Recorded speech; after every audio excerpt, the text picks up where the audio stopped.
नमस्कार, श्री स्वामी समर्थ. आज बघूयात कर्क राशीला सप्टेंबर महिना कसा आहे. राशीतील बुध आणि शुक्रांचे भ्रमण काही कामासाठी शुभ फळं देतील आणि व्यावसायिक तेजी राहील. तरुणांचे विवाह योग आहेत. नोकरीतून लाभ होऊ शकतो. चंद्रग्रहणाजवळ नुकसान होऊ शकते आणि मित्रांशी वाद टाळा. नवीन जबाबदाऱ्या, बदल किंवा नवीन प्रकल्प येऊ शकतात.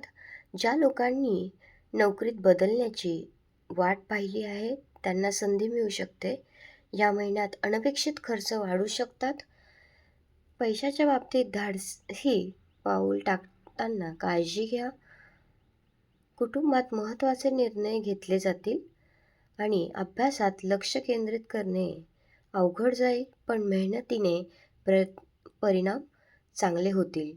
उच्च शिक्षण किंवा संशोधनाशी संबंधित विद्यार्थ्यांना चांगली संधी मिळेल. हा महिना संधी आणि खर्च यांचा मिश्र काळ आहे, त्यामुळे करिअरमध्ये सुधारणा होऊ शकते आणि आर्थिक नियोजन आवश्यक आहे. रोज महादेवाची उपासना करा, नक्कीच फायदा होईल.